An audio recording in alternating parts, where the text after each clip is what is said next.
Wet.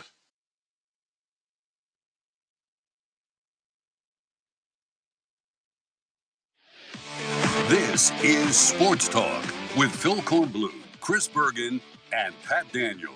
Sports Talk is heard across the state on radio affiliates of the Sports Talk Media Network and is streaming live on SportsTalkSC.com, as well as Twitter, Facebook, and YouTube. The South Carolina Education Lottery lucky number to call in is 888-898-2525. That's 888-898-2525. Now, here are Phil, Chris, and Pat with tonight's edition of Sports Talk. All right, good evening, everybody. Welcome to Sports Talk, Sports Talk Media Network. We are live on this Memorial Day night of 2023.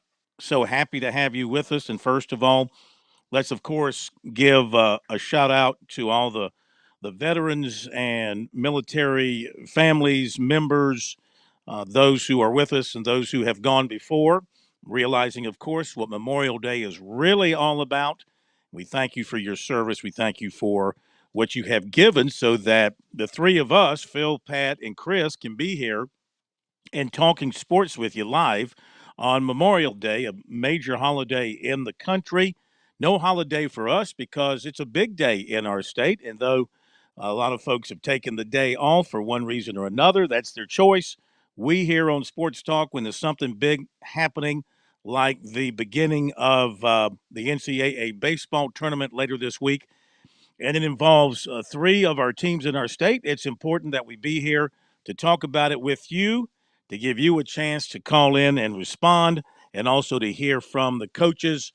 It's sort of become a annual tradition here on Sports Talk, unlike anybody else, that we are here and we bring you the information, even though the information's out there. We bring it to you, but we let you hear from the coaches, Mark Kingston, Eric Bakich, and Gary Gilmore, and give you details on everything that's going on with them. Let me welcome in Chris Bergen from the Bergie Palace in Sardis. He'll be with us momentarily, and he'll give his thoughts on the announcement of the 64-team field. And Pat Daniels here at our studios in downtown Columbia as well. Our phone number, 888-898-2525. That is the South Carolina Education Lottery lucky number here on Sports Talk. So to tell you what we have coming up, we'll go over the information from the tournament here in just a moment. And then we're going to hear from USC coach Mark Kingston live in just a few minutes. And then after that, we'll hear from Clemson coach Eric Bakich, who we had a chance to record an interview with earlier today because his schedule was not going to work with being on live tonight. And then at 7:05, we'll go live with Gary Gilmore, head coach at Coastal Carolina. And at 7:30, Jim Toman will join us. Coach Toman will give us his take on things as we are going to be breaking down the tournament more with him and taking his view on the teams coming to Columbia, Clemson, and Coastal Carolina and how the field shapes up nationally. So that is what we have lined up for you tonight as Chris Bergen joins us now from the Bergie Palace, his own field of dreams there in beautiful Sardis. Welcome in, sir, and I hope you've had a great Memorial Day day and entire weekend. I have indeed, and want to wish all the veterans and certainly those who have sacrificed all for our country the best of Memorial Day. This is always such a wonderful, wonderful day for our country, and wanted to make sure we get that out right as we get rolling, because if not for them, you and I aren't sitting here talking about stuff like we get to do every night, and it's a privilege to be able to do so, and especially on a day like today. But what a great day for our state, huh? I mean, last night we were going in thinking there's a possibility that we get two host sites. South Carolina could be iffy at best. And then, they're rolling things out alphabetically. So we found out real fast that the Gamecocks were going to be hosting. Matter of fact, you get Clemson, Columbia, and Conway all in order. And for our state, and you guys asked Mark Kingston that at the presser earlier today, what this means about the baseball in South Carolina. Thought he had an interesting answer, talked about how important it is and how good high school baseball is in our state, and all of that's true. But I think it's a credit to those three institutions in particular to put so much into college baseball. This will be a sport, 20, 25 years ago, very little attendance, very little money spent on college baseball, and it has exploded unlike probably any other sport, maybe with the lone exception of women's basketball. And USC and Clemson and Coastal all deserve a lot of credit, their administrations, for putting in the resources to allow these three teams to be as good as they have been over, decades. And now we finally get to reap the benefit, considering all the great teams, Phil, that we have seen go through this state from one school or the other. And it's really still hard to believe it's the first time that all three have hosted in the same season. You know, did they not host all together in 2018? I know South Carolina hosted. That was Kingston's first year, 2018. I'm pretty sure Clemson hosted. That would have been Monty's third season. And didn't Coastal host in 2018? Oh, boy. I have to go back and look real quick because I'm not positive. Somebody made that statement in the press conference today with Mark Kingston, and my antenna went up because I thought there was another time, because I think I remember us talking about it a previous time that this had happened in the state of South Carolina. We had to go back and look at those. You're right. Particular Yeah, years. 2018, because that's the Coastal did actually host in 2018 as well. They lost to. I remember being over there because we saw Washington and UConn, I think, played in the finals of that, because Coastal, after an easy win in round one against LIU Brooklyn, lost to Washington, big power-hitting team. It was interesting to see the Huskies, because you never see them play baseball, and then they lost to Connecticut the next day. And so they were out of the tournament. I think Washington actually advanced out of that Conway Regional, so maybe you're right. No, maybe this is not the first time. South Carolina did not host that year. Aha. Clemson and Coastal both did. South Carolina did not. Where'd they go? I don't have that, but I do have the 16 regional sites in front of me, and Columbia is not listed as one of them. They were in a regional. I don't that was a regional they won in advance to East Carolina. They went to a super in 2018. That was Kingston's first year. You sure about that? Is it on Arkansas? Didn't they go to Arkansas in 20 for the super? Kingston's for the super. So let's see. Hang on. We have to continue to look for some. And their East Carolina was the regional. They won in Greenville and then went. Oh, that's right. Okay, yeah, and then went to Arkansas. That's right. What it That's was. right. Okay, so it is the first time then. Mm-hmm. Yeah, I was mistaken. I was thinking 2018 they hosted, but they did not. That's right. It was at East Carolina because I was there. I should have known better. And they won that and went to Arkansas and went to a third game. So, I guess this is the first time that all three have hosted. So that says something about our state for sure when you consider Texas did not have a regional site with all their population and their baseball. Georgia does not have a regional site with all their population and all their baseball. So it says something for this particular year in the state of South Carolina that this has happened. And I guess, people would question South Carolina's hosting, and I don't disagree with the committee at all. Not me either. I mean, look, if South Carolina had started 4-11 and finished 34-6, would there have been any question?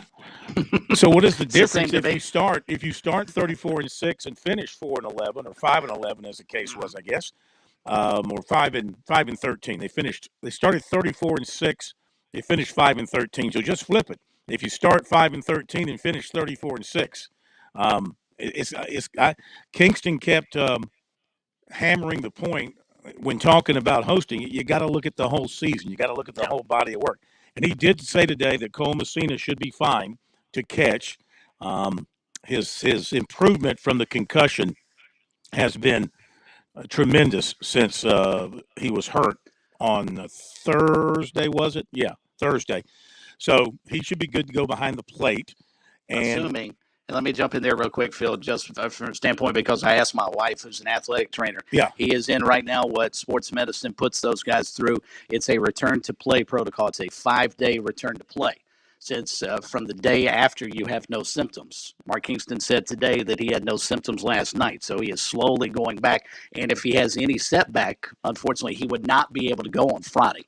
So that's why he kept stressing to you guys earlier, it's day to day. And he's exactly right. They'll do light work. He won't even probably take live batting practice until about Thursday. Mm-hmm. So, but assuming everything goes well, Kingston's right. He would be available to go on Friday, but they've got to keep their fingers crossed that nothing else crops up. And boy, you don't want to mess around with concussions for sure. Oh, absolutely. He also said that Wimmer is going to go back to short, which raises the question of what do you do with Braswell? because Tippett's been playing well at second and LeCroy is back at third. But you can't take Braswell out of your lineup. I So agree. I think you got to put Braswell probably back at third and leave Tippett at second because he's been playing excellent. And maybe you DH LeCroy because Horning's been dealing with a foot or an ankle. Mm-hmm. Maybe you DH LeCroy and you put Braswell at third. That's probably your best defensive lineup, isn't it? Because Braylon Wimmer, if he gets back out there, I mean, he has 9 errors on the season. LeCroy actually leads the team with 10 errors. I mean, Braswell, you look at what he's done out short. He's only got 4 errors this season. I think he's been terrific during it's sort of been overlooked because the team hasn't performed all that well. But I think he's been really, really good. I agree with you. Maybe move him over to third, let LeCroy DH, and if Wimmer's going to play it short, that's probably your best defensive lineup they can run out there. Yes, I would say so. And then the question becomes, who do you start against Central Connecticut State? Let's take a moment because we're going to have Coach Kingston on in about 5 minutes. He wanted to come up a little earlier. We had planned 6:35, but now we're going to move it up to about 6:20 if that works with him. So let me go ahead and go over what transpired today with the selection committee as they announced the various regionals. So Clemson and Coastal and South Carolina actually Sunday night learned that they would be hosting. Clemson is the number 4 overall tournament seed, and they would host a super regional. Should they win their regional, they are paired with the Auburn regional. Now, the Tigers have an RPI of 6. They're coming off an ACC tournament championship. They'll open play Friday against Lipscomb, which is 36-24. The regular season and tournament champions of the Atlantic Sun. First pitch is 1 o'clock. The Bisons lost their first 2 games of pool play in the tournament, then won their next 3. Their most notable non-conference wins include a pair over Notre Dame and 1 each over Louisville and Arkansas, and they have an RPI of 90. Tennessee, 38-19, and Charlotte, 34-26, complete the Clemson Regional. The Vols, the number 2 seed in the regional, an RPI of 20, and Charlotte, which won the Conference USA tournament, has an RPI of 67. The 49ers played Clemson in February and dropped a 9-5 game at Doug Kingsmore. The Chanticleers are 39-19. They're the number 10 overall seed. Their bracket is paired with Virginia. They'll open up Friday night at 7 against Rider, 35-19. The Broncos have an RPI of 99. They finished 4th in the regular season of the Metro Atlantic Athletic Conference, the MAAC, but they won the conference tournament, and the Chants, who won the Sun Belt regular season title, have an RPI of 14. Duke at 35-21 is the number 2 seed in the Coastal Regional and will face Wilmington 34-21. Duke an RPI of 25. The Seahawks an RPI of 39. And USC is 39-19, the number 15 national seed. The bracket is paired with the Florida Regional. The Gamecocks won 34 their first 40, reached number 1 in the RPI, stumbled down the stretch to finish 6th in the overall SEC standings. They have an RPI of 8. They will face Central Connecticut State 36-12 Friday at 7.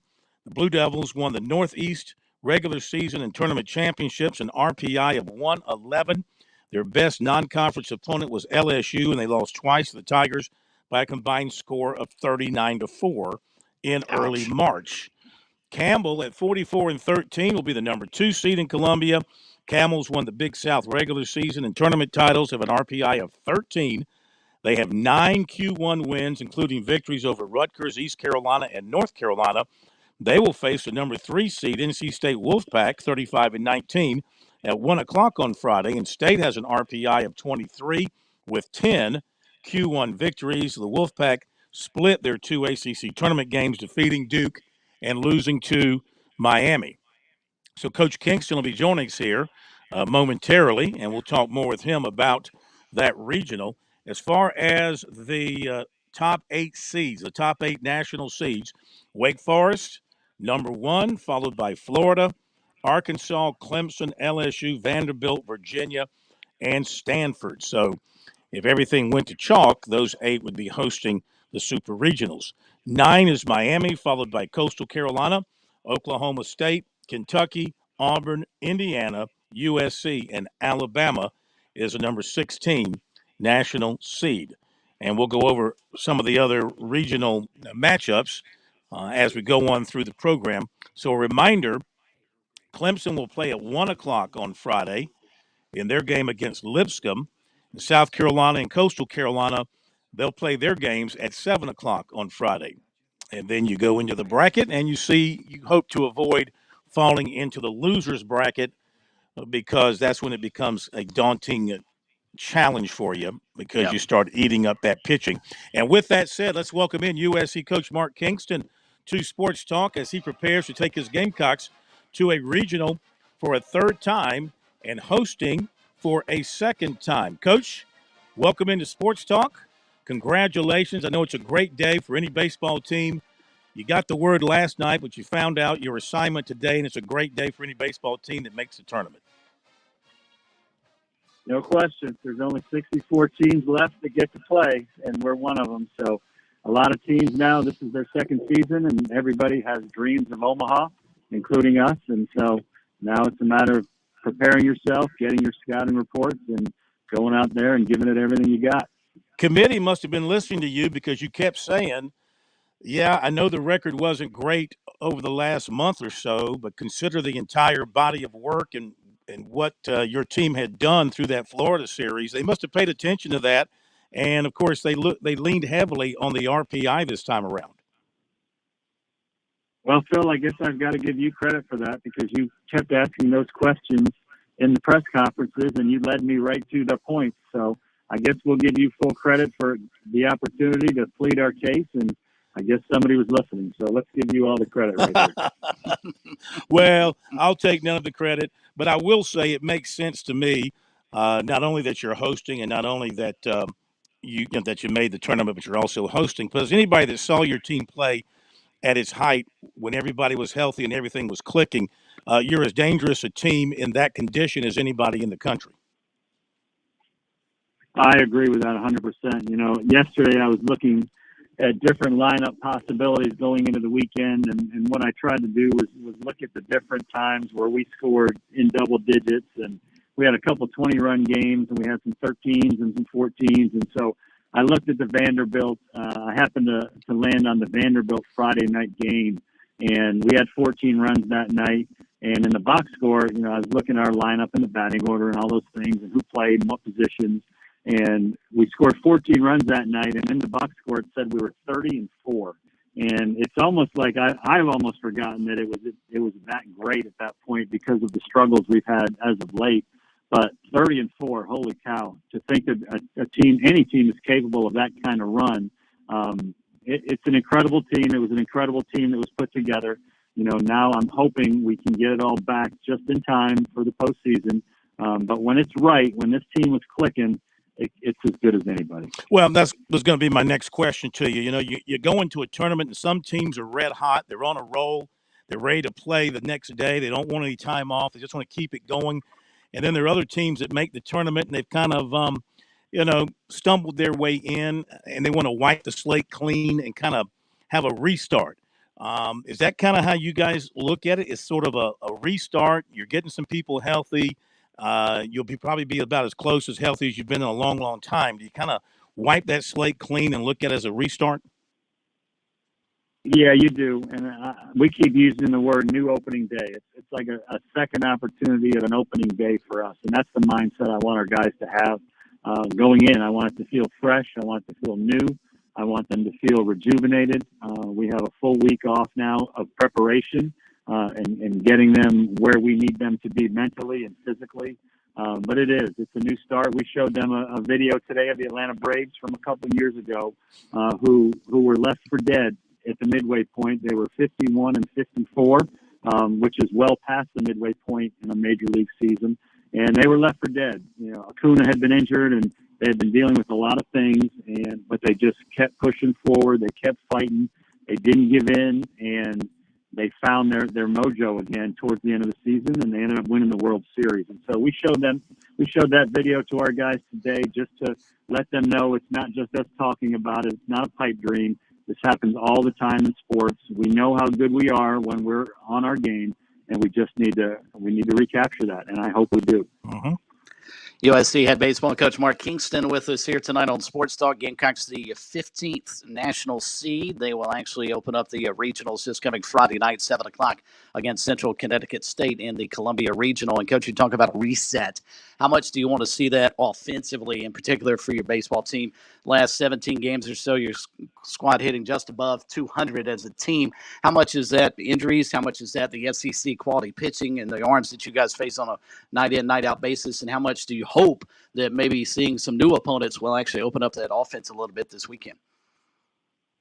Well, it's all of the above. There's no question. The competition we faced over the last month was the best of the best. National seeds, everybody that's in the conference, in the national tournament. We faced the best of the best over the last month. That combined with our injuries. And then sometimes, hitting gets contagious both ways. You get in a great groove and everybody feels it. And then you get in a funk and everybody feels that as well. I'm hoping the new season brings new results, brings a lot of the results we had for the first 40 games of the season. That being said, Central Connecticut State has the National Pitcher of the Week that will be pitching on Friday night. And during the conference tournament that they just won, he had 18 innings and gave up 3 earned runs. So we're going to have, another great challenge ahead of us. So it's just nothing ever gets easy at this time of the year. So we're going to work really hard. The guys are prepping very well.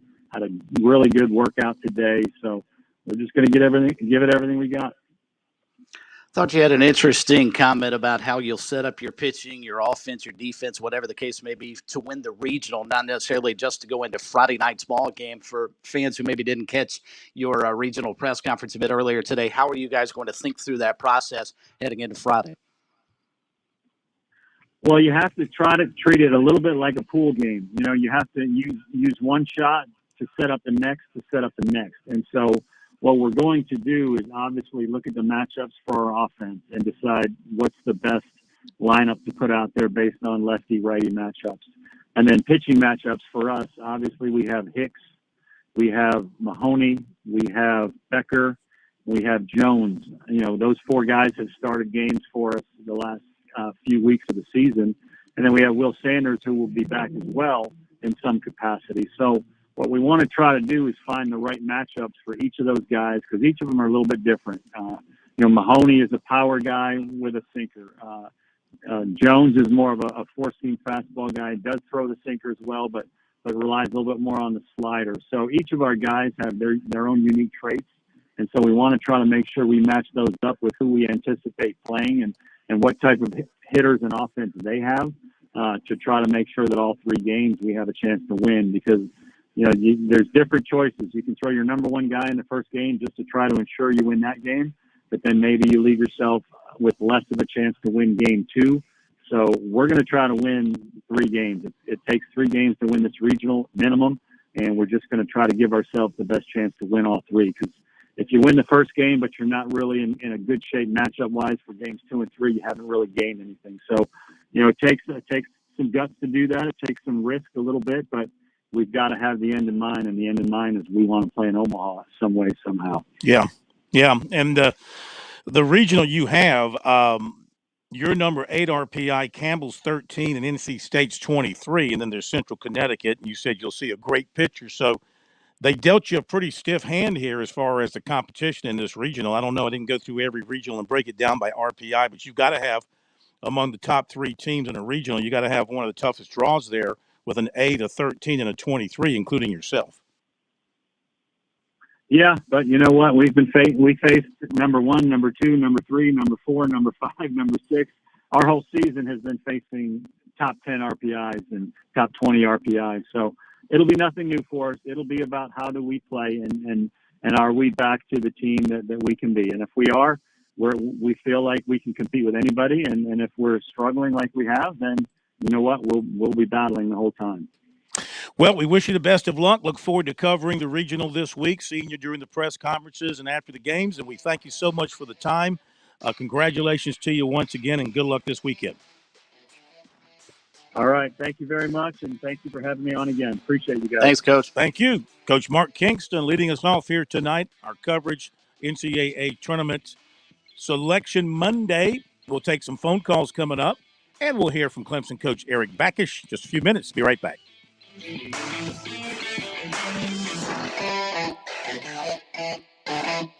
On Point Weather is made possible by our friends at Palmetto Citizens Federal Credit Union on 107 The Point. Here's tonight's forecast. Not as cool overnight with a low temperature dipping to 61. Tomorrow will very similar to today. A mix of sun and clouds, a high in the low 80s, and that slight 20% chance of an isolated shower. For the rest of the week now, high temperatures continue to stick around the low to mid 80s, and every day we have that chance of an afternoon shower. I'm Kevin Cohen with your On Point local weather. Hey, it's Jay with the Melting Pot. One of the cool things about working at the Melting Pot is we don't have to push our servers to sell dessert. We don't even have to push them to suggest dessert. You all know it's coming, a big bowl of melted chocolate with all the dippers that you could dream of. How about a flaming turtle, creamy flavor of milk chocolate is melted with caramel flambéed and topped with candied pecans? Or a bananas Foster, white chocolate fondue melted with bananas and dulce de leche, then flambéed. The Melting Pot, 1410 Colonial Life Boulevard. With SRN News, I'm Keith Peters reporting an American soldier awarded the Medal of Honor after he went missing in battle during the Korean War was buried on Memorial Day near his hometown in Georgia. A wounded Army PFC Luther Herschel's story was last seen on September 1st, 1950, when he stayed behind to cover his infantry unit's retreat. Story posthumously received the Medal of Honor, but his fate was unknown until the U.S. military matched DNA from Story's relatives to a set of unidentified bones in April. He was buried Monday afternoon at the Andersonville National Cemetery near his hometown of Americus. Story's niece, Judy Wade, says she's glad he's finally come home. Millions of Americans stopped today to pay their respects to those who died fighting for their country. Services were held at many memorial parks across the nation.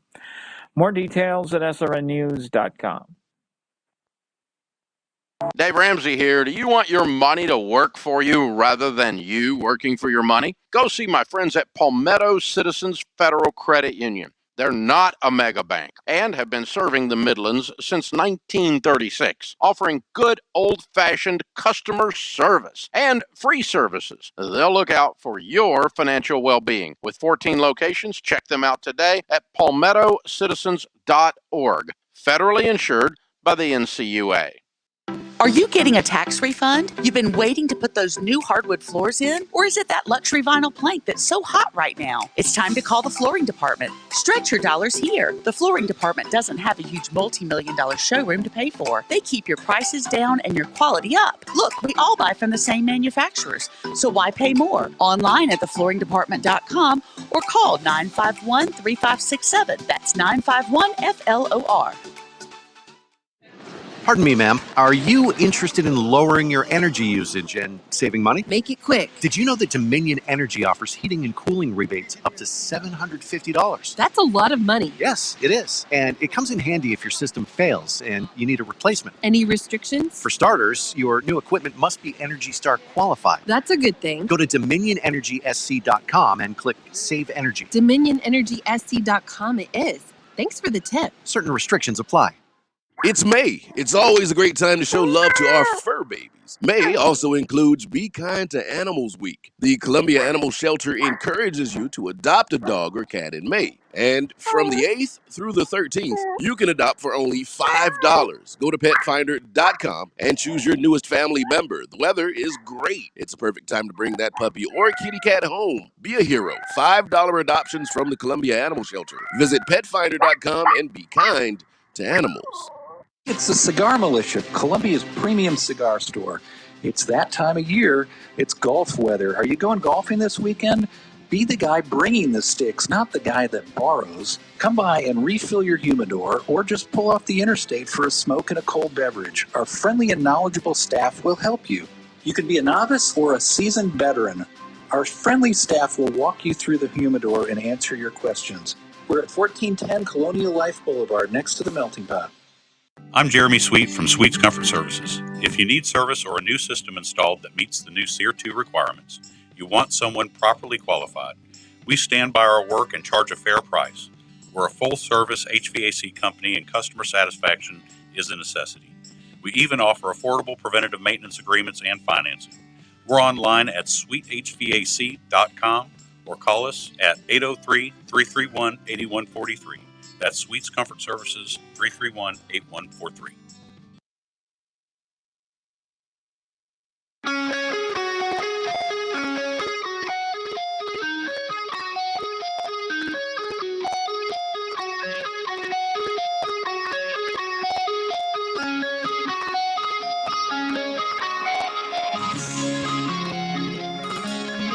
All right, update a couple of things, and we'll take phone calls. They're trying to get the 600 in Charlotte. Of course, it was rained out last night. They've had a couple of interruptions for rain today. They started the race at 3 o'clock.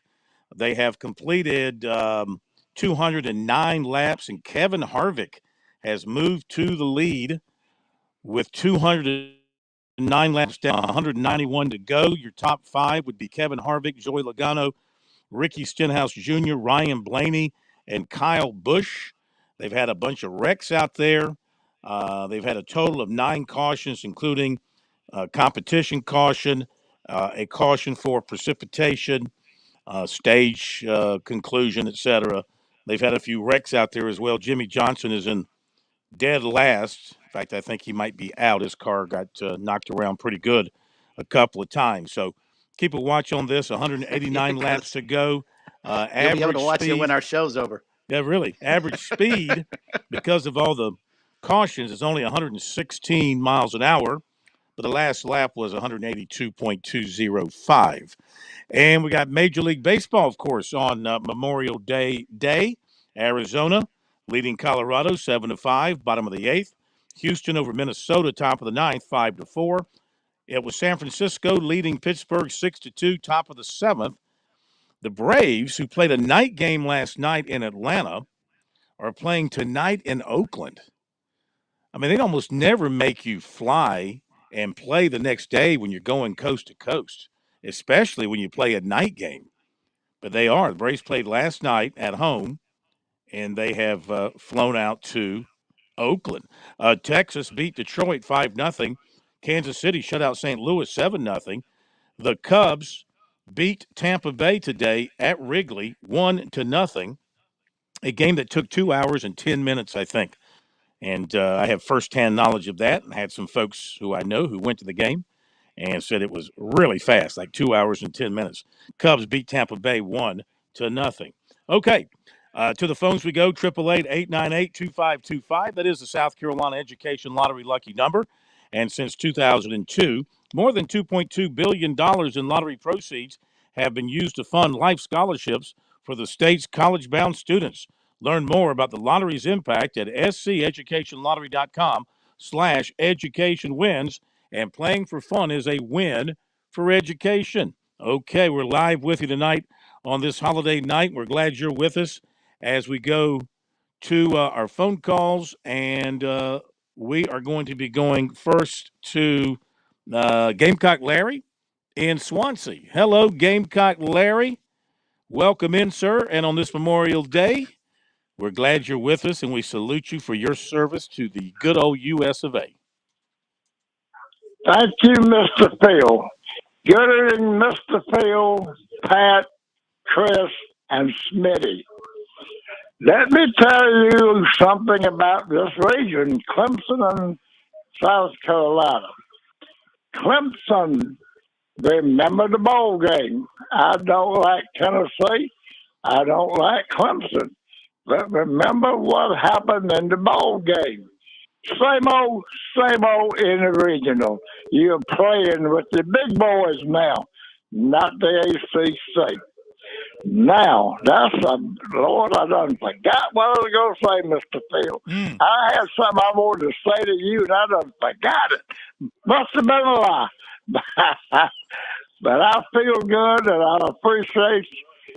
I love you guys. Let me see. Larry, hang on a second. I can help you out here. You are going to say that Tennessee will beat Clemson in their regional, and you are going to say that the Gamecocks are going to sweep their regional and then go to Florida and beat the Gators in that super regional and then go to Omaha. Pretty close? Yes, sir. That's what I meant to say. Clemson ain't going to get out of the regional. You played with the big boys now, Clemson. You playing with the big boys.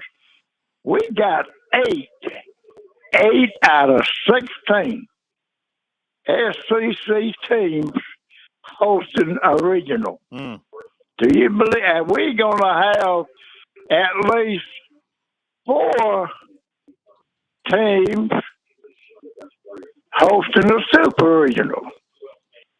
Lord, you can't beat that. But I really, I'm laying here just thinking I'm getting old. I can't remember much anymore, but I'm doing okay. I got a good support group, and I really love 100.7. And I gotta say, they done took over from this other station.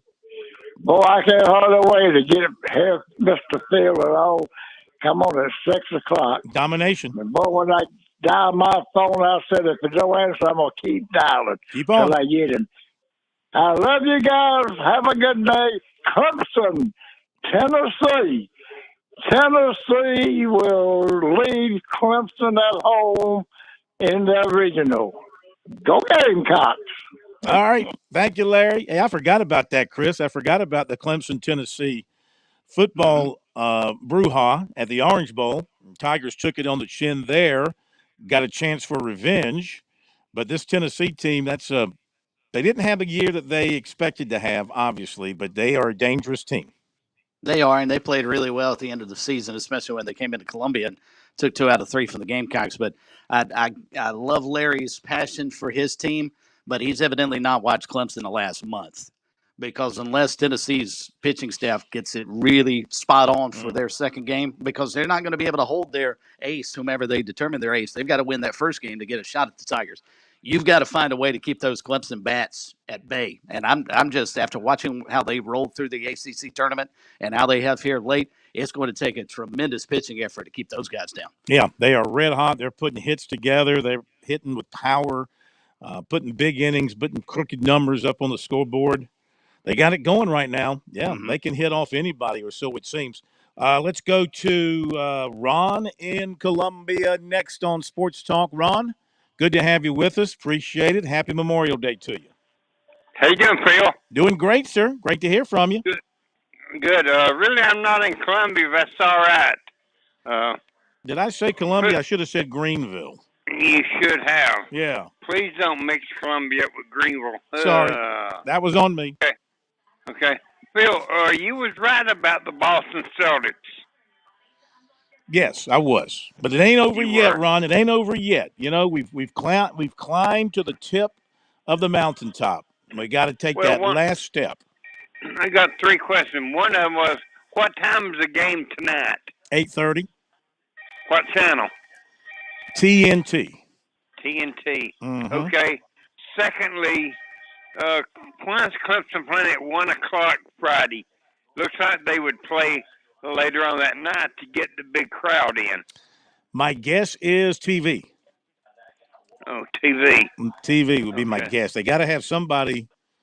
They got to have somebody, of a high nature playing in the afternoon, I guess. Because that's a stream. I mean, that's on ESPN Plus. My guess is Eric Bakich looked at the opportunity to get out of the win that game against Lipscomb and then rest for a while before having to play, Saturday evening at 6. Yeah, it's not TV. Because I can't imagine streaming would have mattered when they play. That's probably a good point. It is unusual, but my guess is that's probably what they want to do. It's probably play a good early, point. get out of there, and get some rest. At the time I interviewed him, I don't think I had the game time, so that never came up in our conversation. What's your third question, Ron?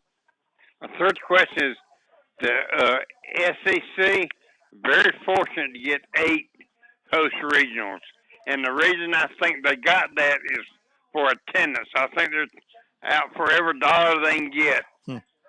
Ain't no question about the money.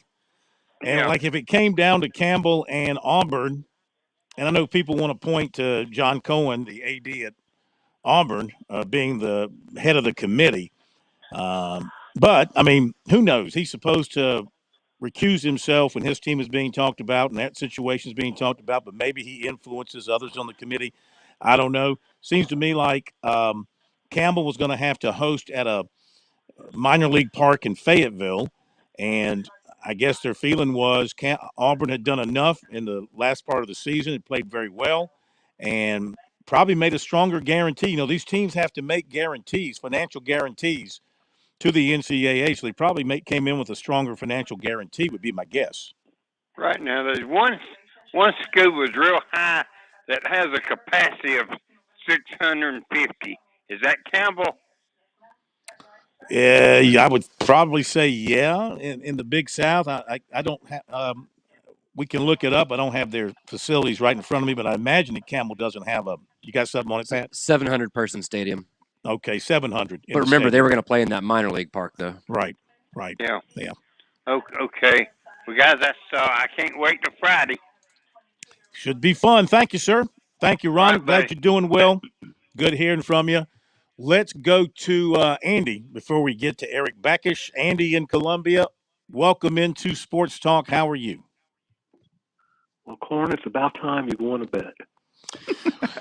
It's one of many. I've won so many I can't keep up with them. This was the triple or nothing. Is that right? The triple or nothing? I believe, or the quadruple or nothing. So we're even. We are back to even, so Steven. To me already, I've lost count on how many times you owe me because I know you never would have paid me. All even, Steven, baby. All even, Steven. Yes, we are. You know what, Mr. Corn? Yes.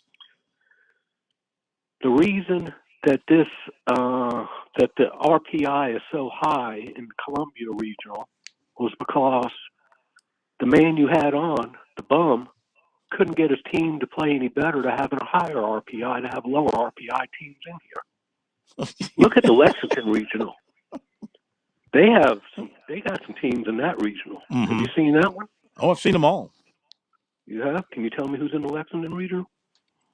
I certainly can.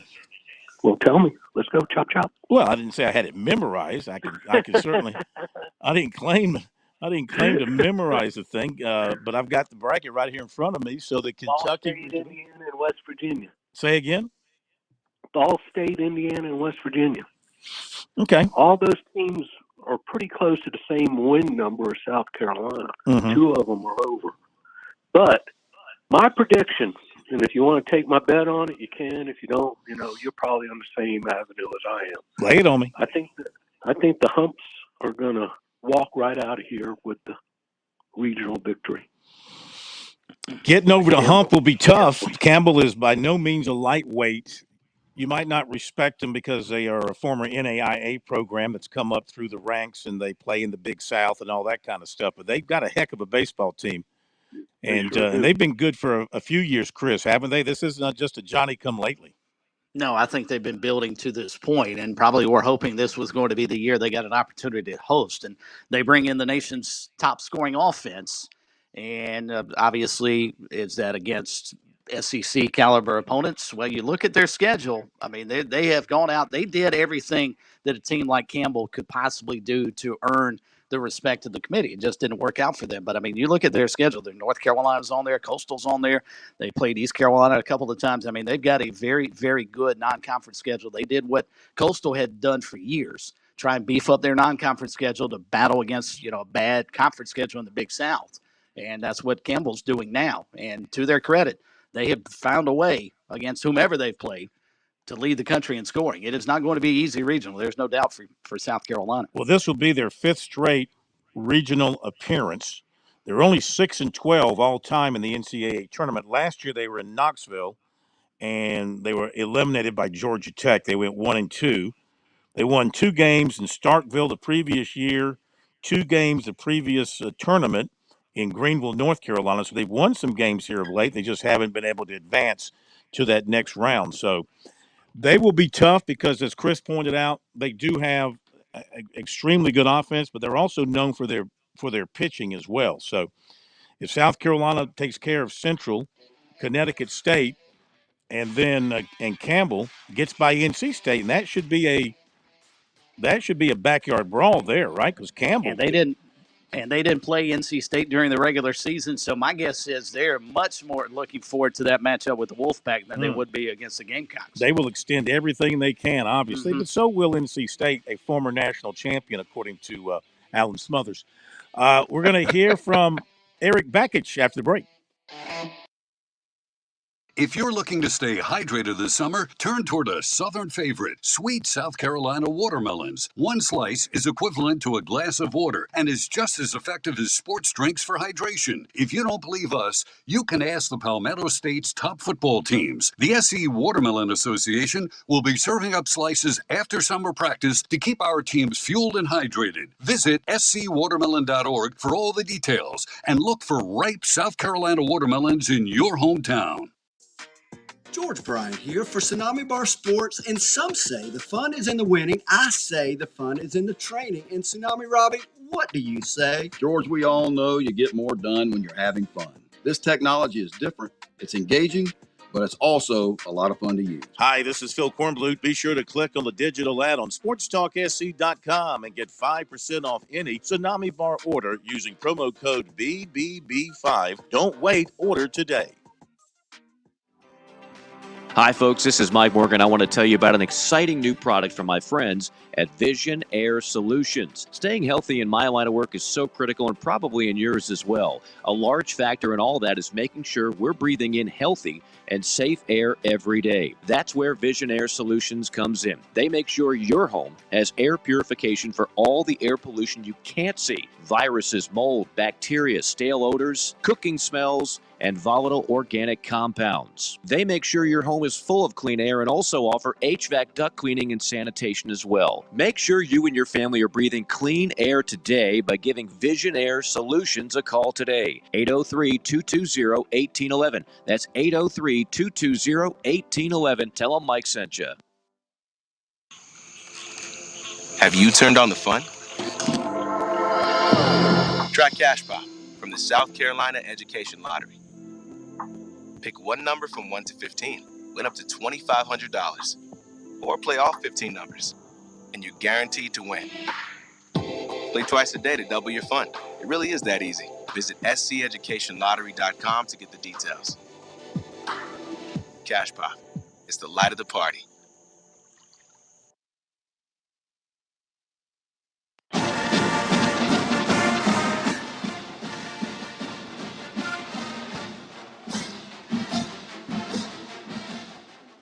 All right, turn our attention to Clemson now. Tigers' number 4 national seed hosting their regional beginning on Friday. Will open up against Lipscomb out of Nashville this afternoon. I had a chance to talk with Coach Eric Bakich. Of course, the Tigers got home very late last night from Durham, but they came back with some extra luggage.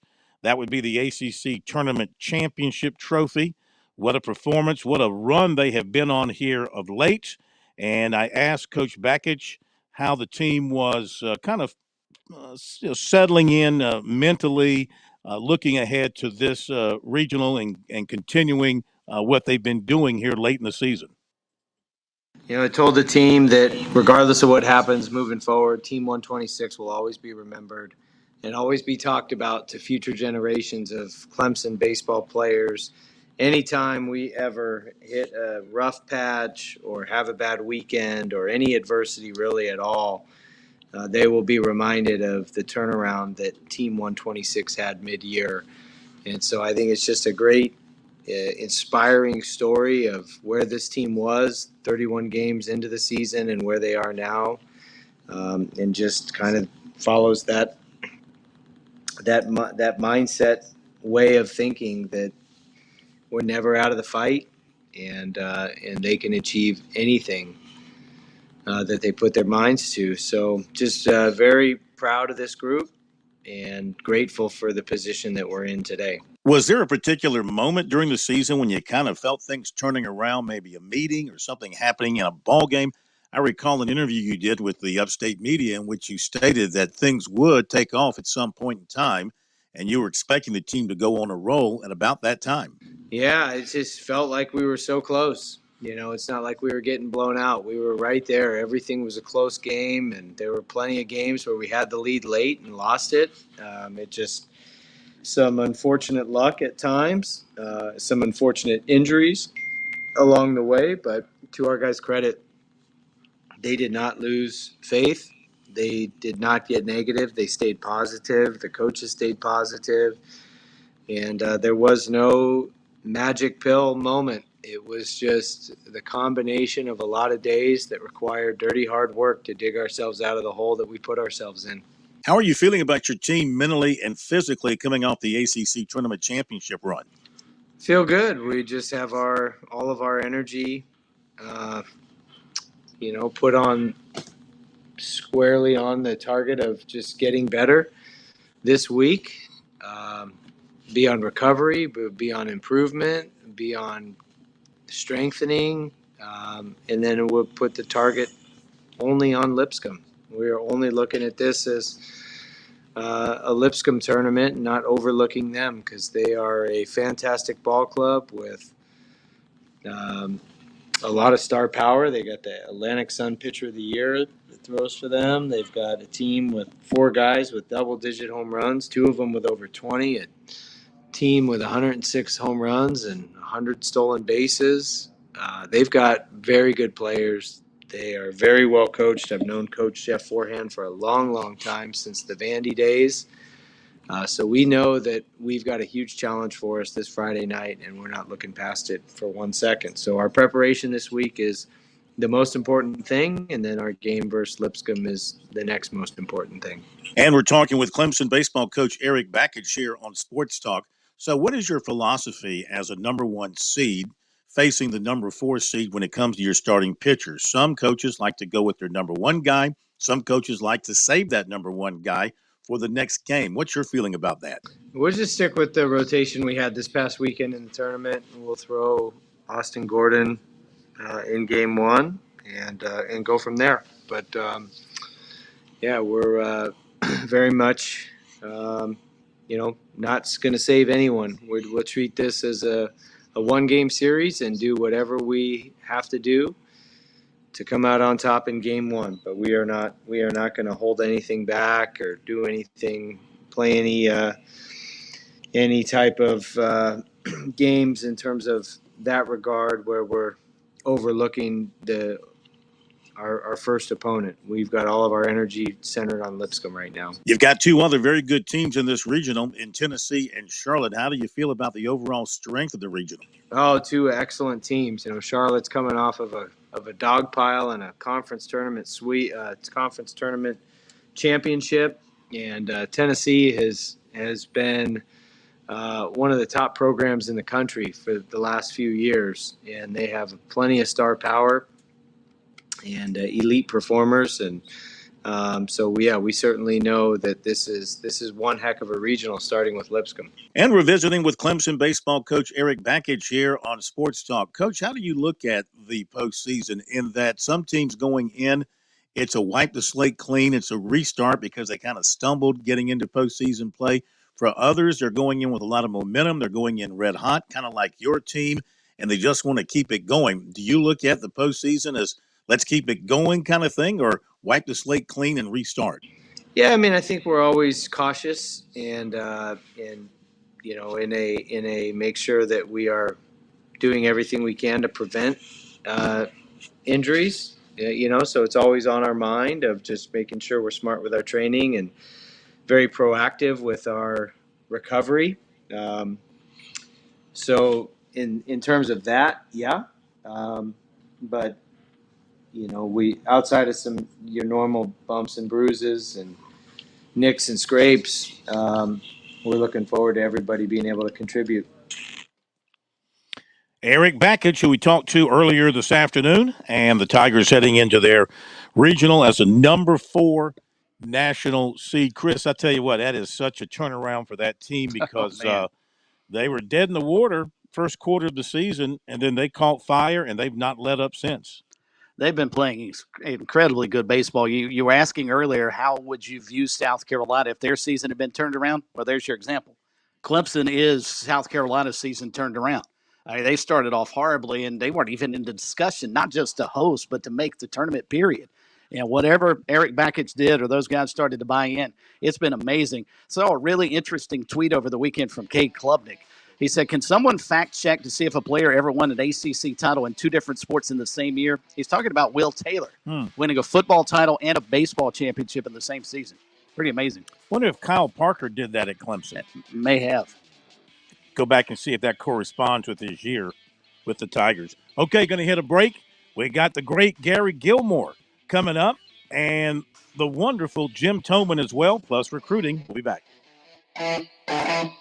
The only afternoon local talk radio in Columbia is the Afternoon Drive with Kev. It's all about you. It's your phone calls. It's my challenging topics. All the news, traffic, and weather weekdays, 4 p.m. on The Point. The Point.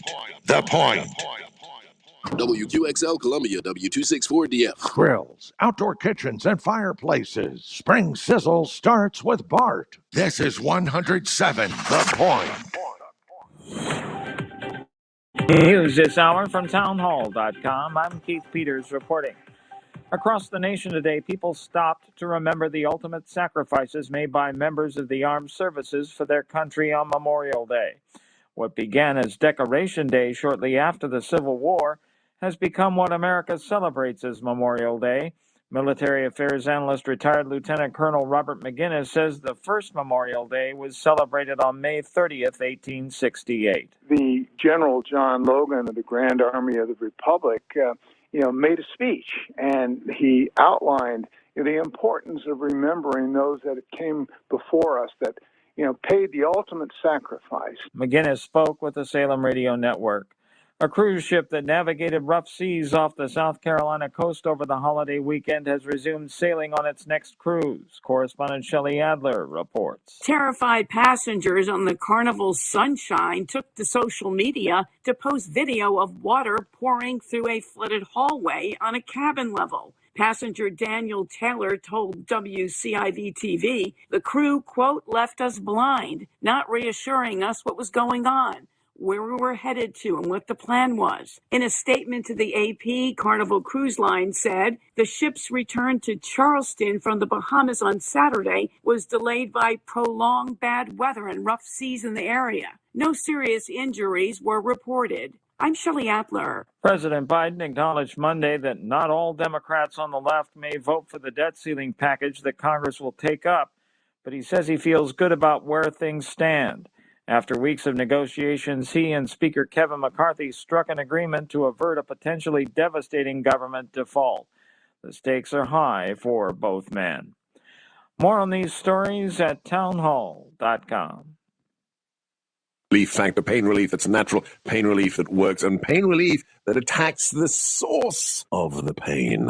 That's the experience of tens of thousands of Americans who are taking Relief Factor right now. See their incredible video endorsements at relieffactor.com and then order your 3-week quick starter pack for just $19.95. That's less than $1 a day. Find out if it can work for you like it works for me by ordering your 3-week quick starter pack today. relieffactor.com, relieffactor.com. Be the next success story. You don't want to mess with the IRS. They have the power to garnish your paycheck, levy your bank accounts, and even take your home or business. That's all true. But thankfully, they're offering a way out. The Fresh Start Initiative. If you qualify, you could save thousands. The experts at Optima Tax Relief will fight to get you the best deal possible. And they have an A-plus rating with the Better Business Bureau to prove it. Call Optima for your free consultation. Call 800-965-1433. 800-965-1433.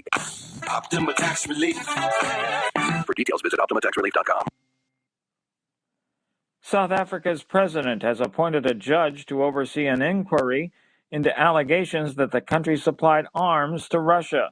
Correspondent Lawrence Brooks reports. The U.S. ambassador to South Africa claims weapons and ammunition were loaded onto a Russian-flagged cargo ship that secretly docked at a naval base near Cape Town in December last year.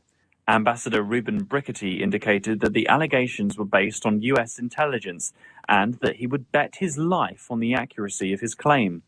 The container-carrying ship named Lady R is already under U.S. sanctions for being tied to a company that has transported weapons to aid the Russian war effort in Ukraine. South Africa has denied there was any government-sanctioned deal to provide weapons to Russia, although it hasn't categorically ruled out that an unofficial transaction took place involving another entity. I'm Lawrence Brooks. News and analysis at townhall.com.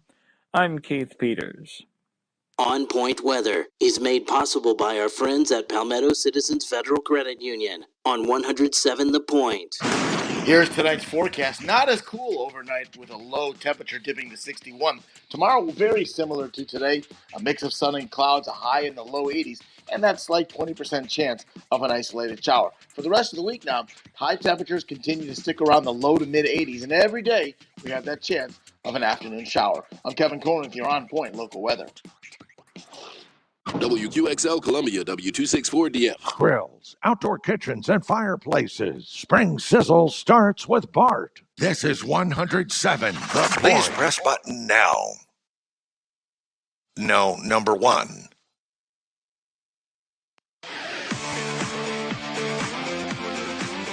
Welcome back to Sports Talk on the Sports Talk Media Network. You can reach the guys with the South Carolina Education Lottery lucky number, 888-898-2525. That's 888-898-2525. Now back to Phil, Chris, and Pat with the second hour of Sports Talk on the Sports Talk Media Network. All right, welcome back, everybody. Good to have you with us. Live Sports Talk on this Memorial Day night. It's our traditional Sports Talk program on the day, the announcement of the NCAA baseball tournament field, something we think is hugely important in our state because we are the state with not one, not two, but 3 teams hosting this year, and it is the first time that's happened in the grand old baseball history, the state of South Carolina. Coach Gary Gilmore to join us here just a second. Update what's happening in the Coca-Cola 600. They have 141 laps to go. 259 are down. Ryan Blaney has got a lead of about a half a second over Tyler Reddick, and then Kyle Larson is about 3 seconds back. Then William Byron and Kevin Harvick and Ty Gibbs. Then it's Kyle Busch, Ricky Stenhouse Jr., Bubba Wallace, who had some kind of an altercation on pit road during the interruption for the rain. Got into it a little bit with Eric Almirola, I believe it was. And then Alex Bowman riding in the 10 spot thus far. So that's how things are going there. And coming up at the bottom of the hour, Jim Toman will join us just a bit outside with Coach Jim Toman. We've heard from Mark Kingston. We've heard from Eric Bakich. And now let's bring on the grandest of all the baseball coaches in our state. A man who's got a national championship ring and a whole bunch of W's. Coastal Carolina coach Gary Gilmore joining us once again here on Sports Talk. And congratulations to you, sir. Another trip to the NCAA tournament, another host role, another chance to get another ring. Congratulations to you. Phil, thank you very much, man. I appreciate it. It's an exciting time for us. This season, the way it's played out is, be very honest with you, completely unexpected after, losing 7 guys to pro ball, and a couple of our key guys went to portal, and, we were pretty much had relegated our thinking as the fall and early spring came around that, this was going to be a massive rebuild year and, try to build around a bunch of young kids. And, it's been amazing.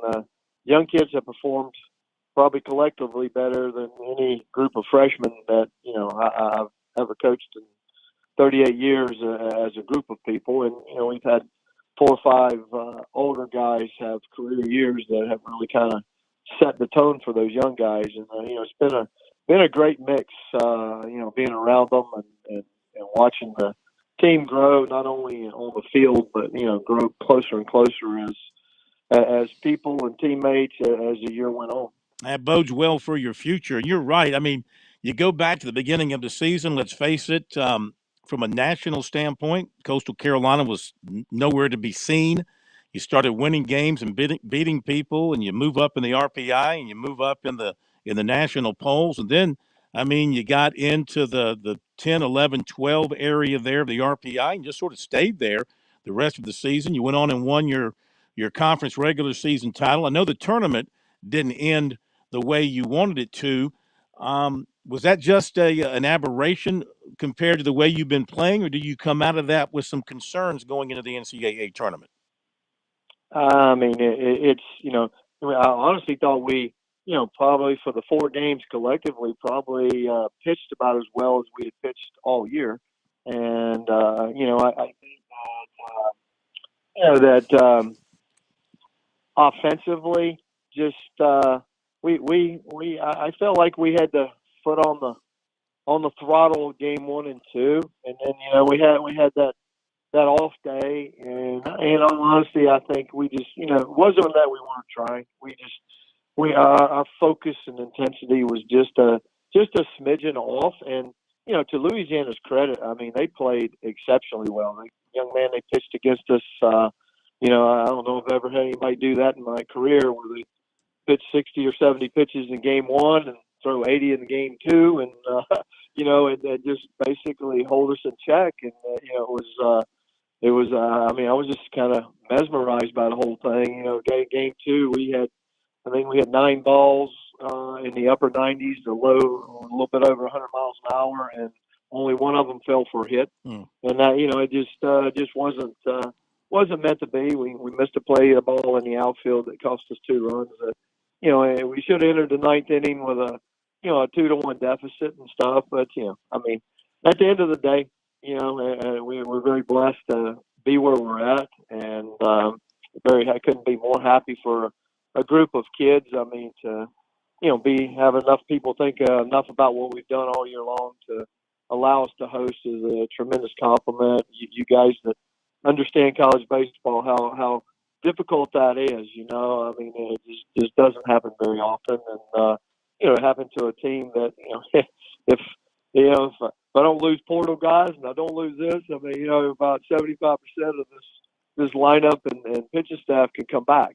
And I mean, whereas we got devastated last year. So, it's I think it's a lot of really positive stuff for us, and we just got to play the way I know we're capable of playing, and we did down the stretch. I mean, pitching picked up a little bit, and offensively, there were heck, at South Alabama and against Marshall and North Carolina there in the end. I mean, we played very, very well offensively, and and I thought the first 2 games of the tournament, I mean, we didn't run anybody by any means, but I mean, we were very competitive in our approaches in the batter's box and the way we defended. We played 4 games, didn't make a single error, and so, I mean, there's a ton of positive stuff. We got backed by a team that, in all honesty, they were in the upper 50s in RPI, and they were playing for their life. And those kids, I tip my hat to them, man. I've coached a team or 2 in my life that did crazy like that came to losers brackets and found ways to win. We had one in 2019.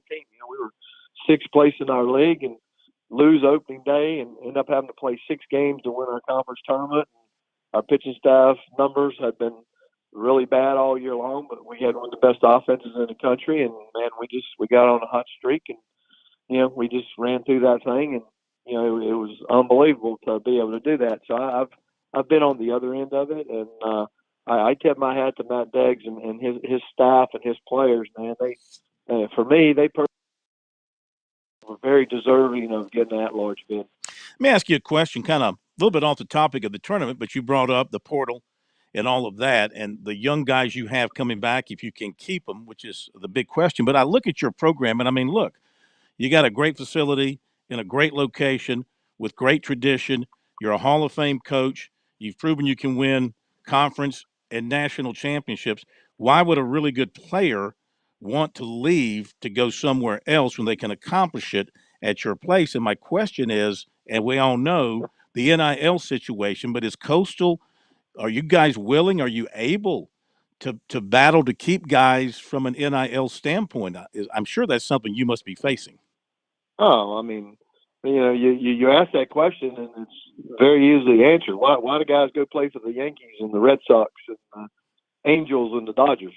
Because they get more money than the Royals and the Rays and the Twins can offer them. So, I mean, how to combat that, I don't know. I mean, you have 11.7 scholarships, but they're with all due respect, man, there are programs in this tournament now that have well over $1 million of money that they shell out to guys, and it doesn't count against their scholarship limit. And at the end of the day, more power to all of them. All we can do is coach our behinds off and love up on them, and do what we can. I mean, we can never come up with the type of cash to comparably be in the same boat.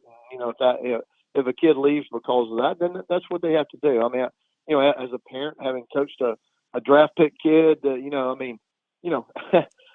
know how much I had to pay off in loans when my son got done. Yeah. And my daughter too. Yeah. These schools that can pay off everything and put $25,000 to $100,000 in a kid's pocket. Hell, man, it's hard. It's hard as a parent to sit there and even as a coach go. I mean, I get it. I understand it. It doesn't hurt any less, but I get it and understand it.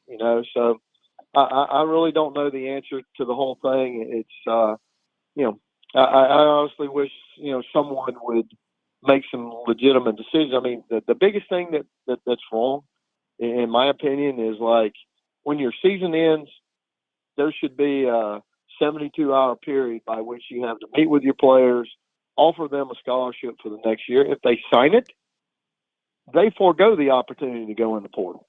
If they don't sign it, you realize that they don't have plans of coming back. Mm-hmm. And you know it. I don't have to wait till the middle of July for, some guy to call and go, well, you know what? Hey, man, I'm up here in the Cape and I've been tearing it up. And, I can go to this place. They just lost this guy in the draft or whatever. It just, all that stuff, Phil, is wrong. I mean, it's at the end of the day, there has to be some happy medium. I don't begrudge the kids if schools can pay them that to do. I don't. But right now the players hold every card. That kid that walks in my office at the end of our season, whenever it ends, he can sign his scholarship for next year. Call me a month from now after we're counting on this guy to come back. He can call me and tell me he's not going to. That's just not right. That's not good business. The NCAA has really dropped the ball with this whole thing. I mean, you give schools how many guys am I supposed to recruit? Yeah. I don't know. Honestly, how many coverage guys do I need? Do I need 6 catchers on scholarship? I have no idea what you have to do to actually protect yourself. Next year is my last year, no matter what. What? And what? So at the end of the day, I feel for Coach Schnall and this staff moving forward if they don't come up with some reality to actually make this fair. Where the employer, meaning us, has the ability to lock a guy up by offering him a scholarship. If he doesn't want a scholarship, he at least at the end of May, 1st of June, heck, I know, hey, Joe Smith isn't coming back. And so I got a month and a half to figure out how to find a guy in the portal, some matter or other, to replace the guy that's not coming back. But if you sign my scholarship, then I expect you to honor it because it's the right thing to do. You sign a contract, you should have to live by it. I have to. When I offer you the scholarship, I'm whether you hit 110 or 410, I have to eat it either way. And so I just think they're messing up, to be honest with you. It just really isn't. It just isn't the way it ought to be. All right, hold on a second. Did you just tell us that next season, 2024, is going to be your last? Oh, absolutely. Absolutely. Yes, sir. Man, I've done this 38 years, Phil. Come on, man. I'm getting old, man. I got 4 little grandsons, and with this cancer mess, I love baseball, but it occupies 24/7 of your life to a large degree, and which has been incredible. I can't imagine spending a better life than the one I have had, and been granted by the good Lord. But there comes a time when it's time to kind of move out too. My staff, Coach Knowles, waited very patiently and been incredibly loyal to me and to our program. I need to let that young man spread his wings and do his thing. And I just think it's it's the right time, and I hope that Lord keeps letting me be healthy so I can do it one more time, because I have an incredibly fond affection for this group of players, and so many of them get a chance to come back. And if we can add a few pieces, I think we can be a force to be reckoned with again next year, and that'll be enough for me, man. Like I said, I gotta coach my grandkids up a little bit, and have some fun. And owe my wife a few years here to make up for all the things that baseball's caused me to miss. Wow. Chris, it's all yours. More, but goodness gracious, it seems somewhat silly to even ask you now about the tournament, coach. But let's get into your regional. I guess this is a logical next place to go. What do you know about Ryder? And obviously, I think you probably keep a pretty sharp eye on Wilmington in particular, but Duke as well. What do you think about the whole makeup of the Conway Regional this weekend? I mean, I think it's a regional that any of the four teams can win. I don't think that there's that there's a team that's dominant on both sides of the ball between pitching and offense that just dwarfs the other three by, each of us has our own little perk here and there or whatever. And then Ryder's got, they got a very good right-handed and left-handed starter that, it'll be interesting to see who they go with there. And, they've got a couple of really outstanding bullpen pieces. So, I know our game on Friday is going to be a very intense and probably fairly low-scoring game on both sides. And, I know that Chris and Randy are both going to have their two clubs ready to play each other, much less play us. So, again, this is the first year in forever, Randy, between March Cab and Randy and I don't know if we've not played each other in, forever. And we tried to, both of us kind of waited till the very end to figure out where to stick our two games. And when we got down to it, it was every single place we had an opening. He was either playing East Carolina or NC State or North Carolina, and I was playing, Clemson and North Carolina and Wake Forest and whatever. And we're like, man, we ain't playing you guys and those guys in the midweek. So we ended up not playing and ended up playing, Campbell an extra game, and just to get our games in. And we both laughed at it, texting back and forth today. It just was meant to be that we if we both are successful, we'll ultimately get a chance to play now. So, and I have incredible respect for Chris Pollard and what he does at Duke and that program. I know they're going to be a handful, and so at the end of the day, we're going to have to play as good. We're going to have to play as elite a baseball as we possibly can to get through this thing. Always ask teams, certainly the host seed, the number one seed, how you handle your pitching staff with your squad. What are you looking at doing perhaps with the game against, your first game coming up on Friday, and then looking forward to a potential matchup with either Wilmington or Duke on Saturday? I mean, Chris, we're just, we started, we spent about 3-4 hours today, breaking down, trying to break all three teams down. We'll get together again in the morning and, really try to get a little bit more specific as to how to navigate, what we have available and what the matchups are the best for us. Because, we lost the Potok kid for the year, and Morrison's been out for over a month.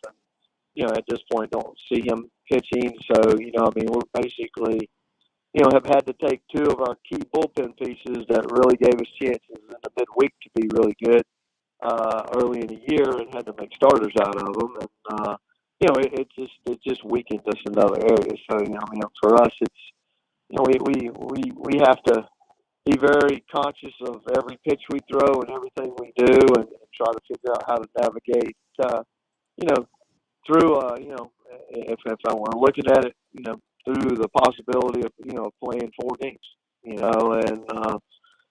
that's, for us, that's difficult. I think we saw in the tournament this past weekend, even though I know we're better than what we were offensively, that's about as good as we can probably pitch in a 4-game period of time. I think we gave up 22 hits in 4 games combined, and that's the best 4 games sequence we've had all year. So, if we can continue to pitch and play well like that, then I like our chances. But again, we have limited bullets to a certain degree. I think we have enough of them, but playing 3 games versus 4 is a completely different animal for us. Final thoughts with Coach Gary Gilmore, who sort of turned our world upside down a little bit tonight. No doubt. How do you feel, though, history, Coastal, South Carolina, Clemson hosting all together in one postseason for the first time, and you're a part of it. And let's don't forget North Greenville playing in the Division II World Series once again, Landon Powell trying to go back-to-back. What about baseball in our state? And you've been a part of it about as long as I've been alive.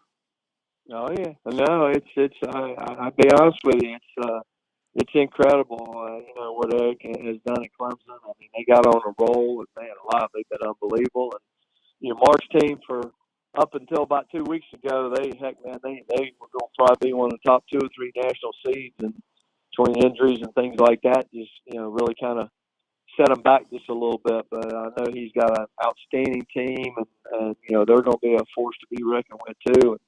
And North Greenville, I mean, he's just got it going there, man. He's just out hustling everybody and out coaching and doing everything else to get things done there. He's done an incredible job, and it is an incredible testament for our state, to be very honest with you. I mean, I think people don't realize at times how competitive baseball is in this state, and I mean, it's absolutely unbelievable to have all these teams. College of Charleston has made several runs as well. I mean, it's just been an incredible baseball state for so long, and it's really cool to see all 3 of us get a chance to. You always when you get in these situations years ago, they would always send one of us against the other one, so it basically penalized us for all of us for being good, forced one of us to beat the other one out, and it's nice to see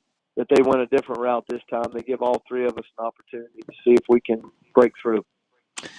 We wish you the best of luck, but that's secondary. We wish you the best of health moving forward. So happy to hear that you continue to do well from that standpoint. But then secondarily, we wish you very good luck this coming weekend. Look forward to covering the regional here on Sports Talk and talking to you again, sir. Thank you so much. Thanks, Coach. All right. That sounds great, man. Thanks for everything you guys do for our state. You guys are incredible. You too, sir. Thank you very much. Take care. We thank you. All right, I'm done. Well, that came out of that. typical left field. That just came out of left field, right? He hadn't said that anywhere else, had he? I had not heard that. Now, my guess is inside the baseball office, they've got a succession plan for this, and this wasn't a surprise, but good grief. I mean, he just dropped it in, as Pat pointed out. He's sort of nonchalantly, hey, by the way, I'm done after next year. What? Hall of Fame coaches don't just step away and that's typical Gilly. Yeah. I mean, that's who he is. He doesn't want anybody to, celebrate his career at Coastal. But good grief. I mean, they're going to have some kind of send-off. That was Gary Gilmore. That was Bill Wilhelm-like. Bill Wilhelm never wanted Clemson to do anything for him to celebrate his career. Mm-hmm. As great as it was, he fought being in the Hall of Fame there. He fought being on the Wall of Fame, whatever they had to honor. He fought them honoring him. He would have none of it while he was still coaching.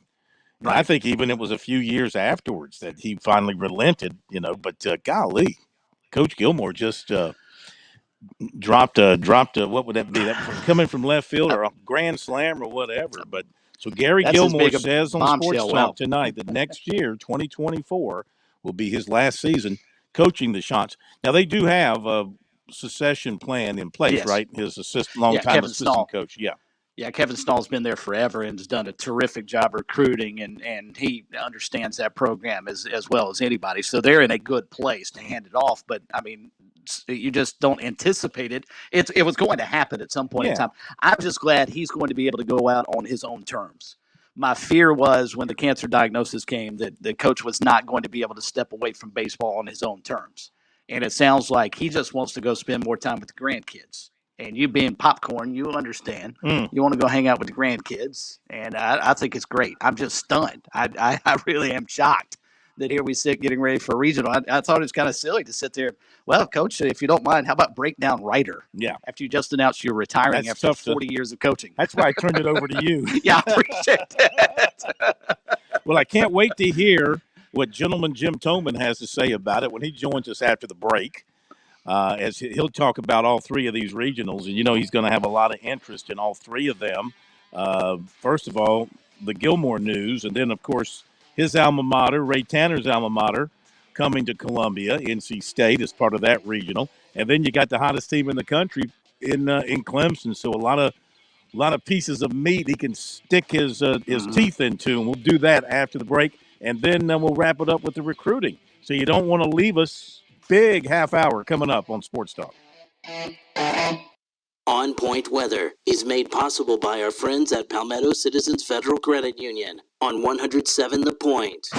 Here's tonight's forecast. Not as cool overnight with a low temperature dipping to 61. Tomorrow, very similar to today. A mix of sun and clouds, a high in the low 80s, and that slight 20% chance of an isolated shower. For the rest of the week now, high temperatures continue to stick around the low to mid 80s, and every day we have that chance of an afternoon shower. I'm Kevin Cohen with your On Point local weather. Are you worn out from wall-to-wall political talk? Instead of hearing more about the stuff in Washington that's mostly out of your control, I'll give you the tools to actually take control of your money and your life. Dave Ramsey here. Join me right here on The Point. I'm live and taking your calls weekdays at 2 p.m. I'll teach you how to get on a written plan that actually works, get out of debt, and build wealth. Weekdays at 2 p.m. The Dave Ramsey Show at 100.7 The Point. With SRN News, I'm Keith Peters reporting the debt ceiling deal has come with just days to spare before a potential first-ever government default. On Sunday, President Biden and House Speaker McCarthy reached a final agreement, and they're urging Congress to quickly pass it. Mr. Biden pronounced the development good news in remarks at the White House announcing the agreement. This followed a tentative compromise announced late Saturday. President Biden says in a Memorial Day address, Americans must never forget the price paid by troops who dared all and gave all to protect their democracy. As is customary on Memorial Day, Biden laid a wreath at Arlington National Cemetery. New York City is sinking under the weight of its skyscrapers, homes, pavement, and humanity itself. New research published this month says the city is sinking at an average of 1 to 2 millimeters a year. More details at srnnews.com. Father's Day in the Midlands. Time to celebrate Dad. Did you know it's actually a fact of life? Dads love Shooter's Choice, and dads love a new firearm for Father's Day. Yeah, I've talked to plenty of dads. In fact, I'm one myself. Dads do love Shooter's Choice. And through Father's Day, there's great deals on shotguns, rifles, even handguns. Great gifts like ammo, scopes, and accessories to put a smile on Dad's face. You're not sure what to get? How about a Shooter's Choice gift card or a day at the range for you and Dad to bond together? Let the friendly and experienced experts at Shooter's Choice help you out. They're actually hunters. They actually shoot. They're great folks working there. This is the time of year to get outdoors. This is the best time to think about the perfect gift for Dad, Father's Day. Hey, online, you can browse at shooterschoicesc.com or come on down to Shooter's Choice, Sunset Boulevard in West Columbia. Make your first choice, your best choice. Make it Shooter's Choice. Everyone seems to be hiring these days, but are they good jobs where there's potential for growth? What about on-the-job training and competitive wages, including health insurance and a 401k plan? Professional Printers is looking for their next star. They're a local printer with 2 locations, 130 employees, and a national clientele. If you've got a good attitude, want to learn some great skills, and work in a positive environment, reach out on proprinters.com or apply in person at 301B Greystone Boulevard. Hey, Tiger fans, it's your head coach of Clemson Gymnastics, Amy Smith, here to tell you that season tickets for our first ever season are on sale now, starting at just $25. Make sure to visit ClemsonTigers.com to secure your seat in Little John Coliseum. We cannot wait to compete this coming January, and believe me, you won't want to miss this. Visit ClemsonTigers.com today and go Tigers. Hi, this is Kevin Cohen. I'm the owner, the general manager here at The Point. One of the most valuable lessons I've learned is to partner with great people. To that end, I'm looking to partner in the upcoming months with like-minded business owners, people who want to grow their respective businesses. Would you consider meeting with me in the very near future to discuss how The Point can partner with you so that you can exceed your own expectations in the coming year? Let's sit down over a glass of tea, a cup of coffee. Let's talk about how your business and my business can work together to meet our collective goals. I'm not looking simply for advertisers. I can find them by simply cold calling people a few times a week. What I'm looking for are business partners who share the vision that I have for my own small business. That vision is very simple. Local businesses need to support local businesses, period. If you have an interest in telling people about your business via the radio, let's make it happen affordably and local. Call me directly, 563-8558, 563-8558. I'd appreciate the chance to meet with you. Maybe we can help each other.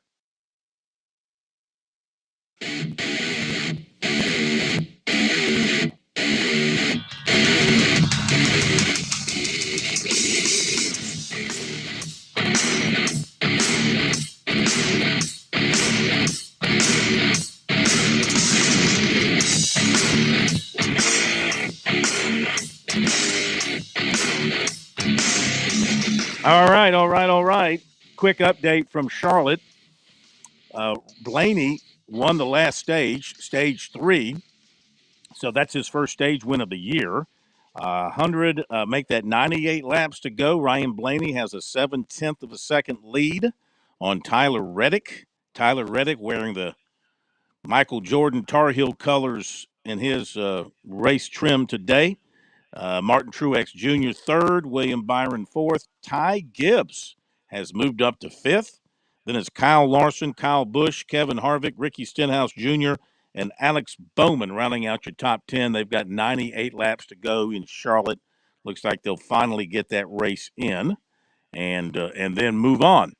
We're got still Xfinity afterwards. Yeah, they got to finish that race. They got some of that race in. They got to finish it. Okay, we are still buzzing over our interview with Gary Gilmore, Coastal Carolina coach, as Jim Toman joins us, our college baseball analyst, just a bit outside with Coach Jim Toman. Coach, welcome in. Coach Gary Gilmore just told us in an interview that next season will be his last coaching college baseball. He's going to be hanging it up after the 24th season. It kind of took us. Well, it blindsided us. Your thoughts about that? I guess that's the first time you've heard that.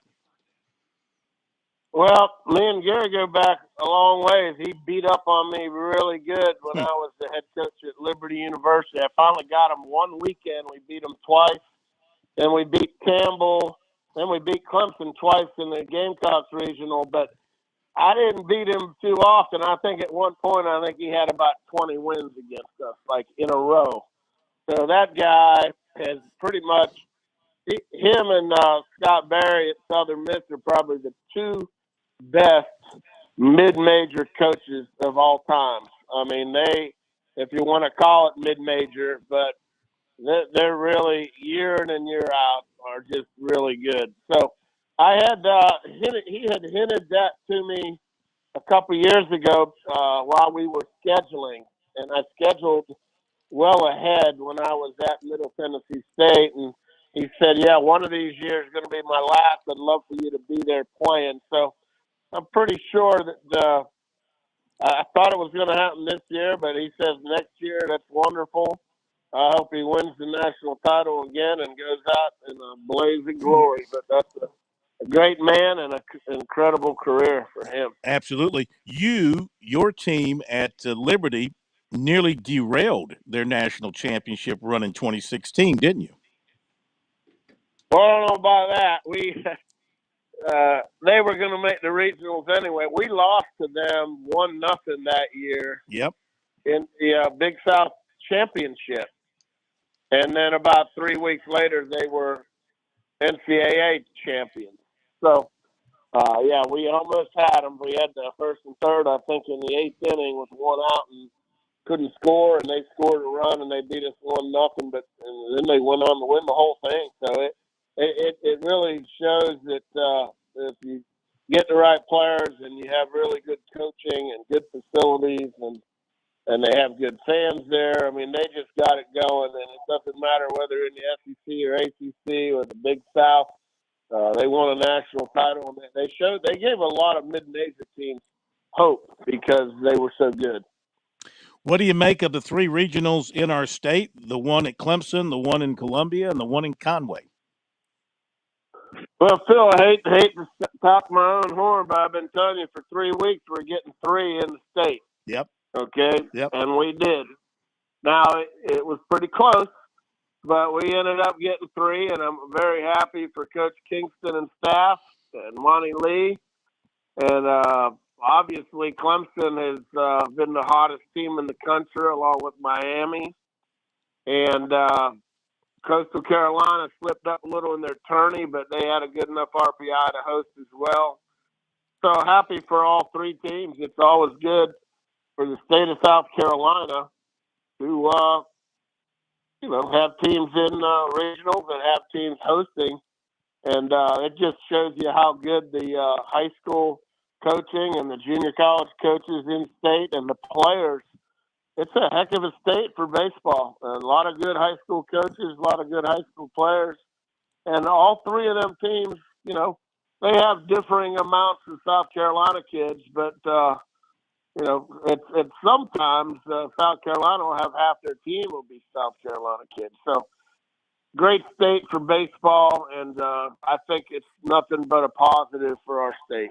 From your experience of coaching in these regionals, when you come off a regular season, you come off your conference tournament, some teams are red hot going into postseason. Some teams kind of just have to wipe the slate clean because they didn't maybe finish the regular season and their tournament as well as they wanted to, but they were good enough to get into the NCAA tournament, but it's kind of a restart for them. Is there any advantage either way to be going in red hot, having won your conference tournament and or maybe just finish the regular season extremely well, or is it to your advantage to be able to do a kind of a wipe the slate clean and a restart and fresh anew and start anew with everything? That's a good question, Phil. You have a little bit of all of that in this regional here in Columbia. Obviously, the Gamecocks, after halfway through the season, they were number 1 in RPI, and they looked like they were the best team in the country. Had some injuries and limped to the finish line, but they made it, and it's time to wipe the slate clean for them and start anew. The 2 seed Campbell has, they were hoping to get a host site in, I believe they had done a bid in Fayetteville, North Carolina. Mm-hmm. Their stadium isn't quite big enough, and they didn't quite get that. But they have a lot of power arms, and I think they have like 116 home runs. I think they're 5th in the country. They're hitting .318 as a team. They got a guy with 32 stolen bases hitting .377, a center fielder. And I think they have close to 130 stolen bases. So you're looking at a Justin Hare team at Campbell that, some people thought should be hosting. So that's a heck of a 2 seed. The 3 seed is my old buddy Elliot Avent. I played at NC State for Coach Esposito. I never got to coach with Elliot or play for Elliot, but he's been there for, I want to say 26, 27 years. And just a couple years ago, I thought they had won the national title, and some of their players got COVID, and they kind of got shut down and hurt them a little bit. And then last year, they thought they were in a regional and didn't get the bid. So I think that's a 3 seed. It's a dangerous 3 seed because they have a chip on their shoulder, and they always have a good team. They're a good team. Central Connecticut State, I don't know as much about, man, but I do know their coach. He's been there for 24 years, and I think they've gone to 5 or 6 NCAA regionals. So, the coach knows what these regionals are about. Now, that being said, Central Connecticut State does not play the caliber of teams that South Carolina has played all year long. They just haven't. It's not their fault, but their conference, the Northeast Conference, just doesn't have, LSU and Florida and Arkansas and Tennessee and them type of teams. That being said, they're going to probably run out a big lefty pitcher. It's got, I think he's 12-2. He's the conference pitcher of the year. His name is Dominic Nyman. Mm-hmm. Sounds like good Paisan to me. And 6'3". I might have some relatives up there, some friends up there that he knows. But He's 6'3", 220, went 12-2. Had threw like 100 innings. So he's a big horse. That being said, I all these 4 seeds are teams that won their conference tournament, so that they've been winning, and they're good. But this whole regional is good. South Carolina is very capable. Campbell has maybe more draft picks than anyone if this regional.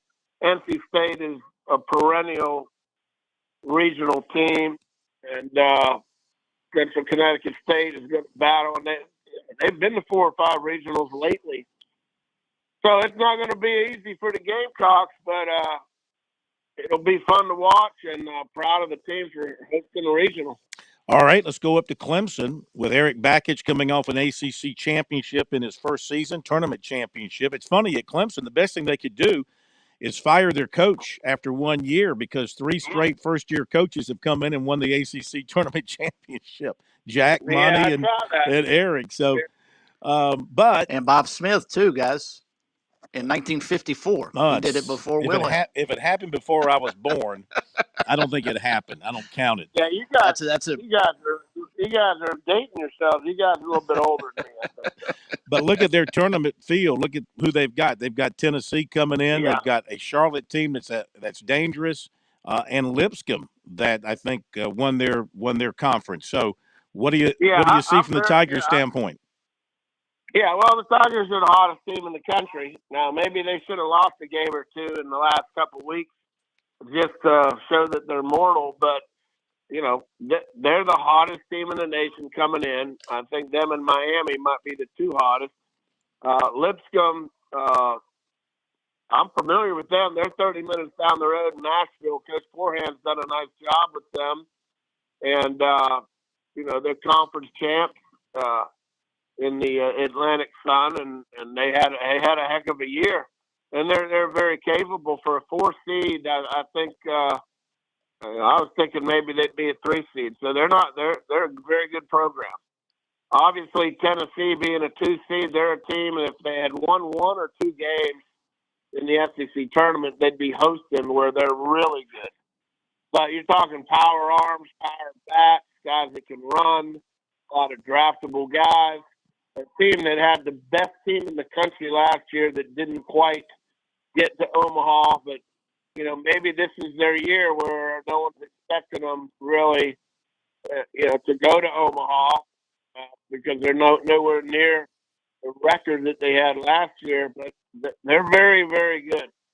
So they're playing a Charlotte team that's hot. Charlotte had a win 2 games against my former team, Middle Tennessee State, in 1 day, just to have a chance to play Dallas Baptist in the Conference USA title game, and they beat Dallas Baptist.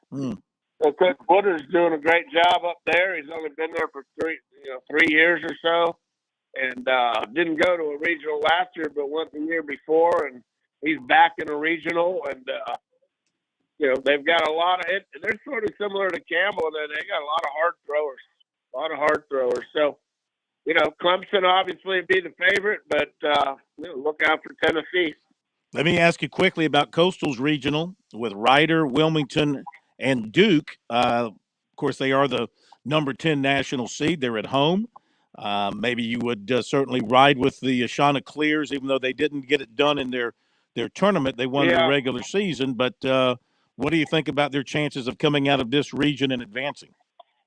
Well, I can't ever bet against Gary Gilmore. Not that I hadn't gambled since high school, for the record here. That's kind of a hot topic right now. But I wouldn't bet against Gary Gilmore. He can really coach. He's a heck of an in-game coach. And they got great players. They're familiar with their stadium. They're going to be at home. The wind blows out. They know where to hit it. They hit balls out. They can pitch. I really like Coastal there. I know they kind of lost the last 2 games to, I think it was Louisiana. It's a good squad. But they don't, these regional, these teams are there for a regional, for a reason. I don't know much about Rider, but they had to win their conference to get in. And, you're looking at, who else in there? Duke? Duke, uh-huh. Yeah, well, Duke Coach Pollard's done a tremendous job there, and Duke and Wilmington. UNC Wilmington, Randy Hood's done a great job in the Colonial, and they always find a way to get in a regional. Them guys. I mean, Randy Hood. I tried to hire him 2 or 3 times at Liberty, and he would never leave, and I could never get him, and he got the head job there, and he's right on the beach, and it's kind of a mini Coastal Carolina right there. I mean, they got a really good program, and another good regional, and you got some teams there that probably familiar with themselves a little bit. Duke isn't too far away, Wilmington isn't too far away, and you got Coastal Carolina. So all 3 regionals, you got good teams, you got players, you're going to have upset. The key, obviously, in a regional, you got to win that first game, and when you do, it's a lot easier. If you don't, then you got to play a bunch more games, and it gets difficult. But as far as strength of schedule, South Carolina had the number 3 schedule in the country, so they're used to playing these type of teams. But NC State and Campbell are them type of teams. Same thing. At the Clemson Regional, Tennessee has played a heck of a schedule. Charlotte's played a pretty good schedule, and then you got Coastal Carolina.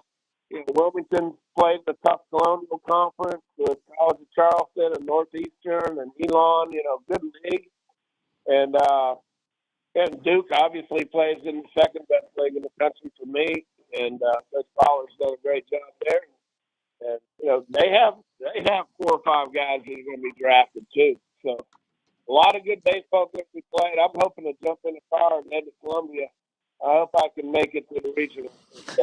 That'd be great. All right, we got about a minute with you. You got some final Toman tidbits tonight.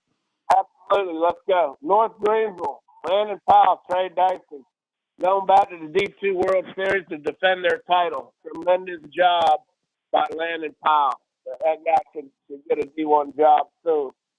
Shout out to the high school and the JUCO high school players and coaches in South Carolina. They're the reason there's 300 teams in South Carolina and a D2 program that's in the national championship. One quick one, shout out to former coach Mike Martin. He had 44 straight, Florida State did, 44 straight regional. The guy won 2,029 games. He's a Hall of Famer. He never quite won in Omaha. But the longest streak right now in the regionals, of the teams in the regionals this year, is Vandy, 17 straight years. And Tim Corbett's done a great job. But could you imagine going to 44 straight if you're Mike Martin? I mean, that's tremendous. Unbelievable. And then obviously, I'll bow out here gracefully with, it's a great day. Shout out to all those who died defending our freedom. Happy Memorial Day. Phil Kornblut, you're still the guru. But most importantly, let's go Gamecocks. Let's get after it. You are the man, Coach Jim Tomaine, and we'll see you in Columbia and maybe have a segment with you in person on Friday night if I can find you.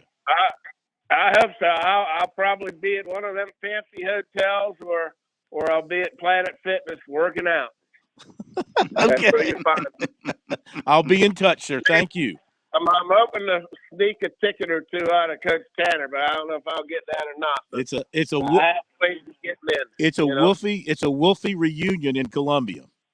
Oh man, Elliot Avent, Coach Tanner, I got to be there just to listen to them 2 talk. We shall talk to you and see you in Columbia. Thank you, sir. Thanks, Coach. Okay. Thank you. Bye-bye. Okay, Jim Toman, thank you so much. Got to go to break. Seeing a note here from Matt Connolly, covering Clemson for On 3, says a home and home with Clemson and Memphis in men's basketball is close to being done. I like that. At Clemson this coming season, at Memphis in the following season. So that'd be a nice ball game. Yeah. Thank you, Coach Toman. We'll come back, give you a couple of little recruiting notes, wrap things up in a moment.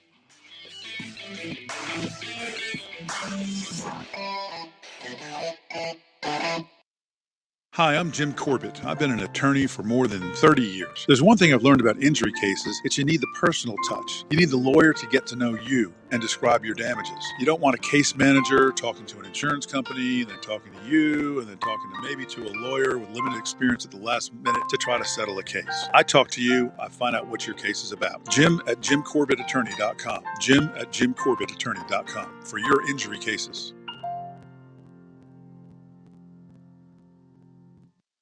Founders Federal Credit Union knows your life is busy and your money is important. We are proud to offer local personalized services and convenient online services like Founders Online and the Founders app.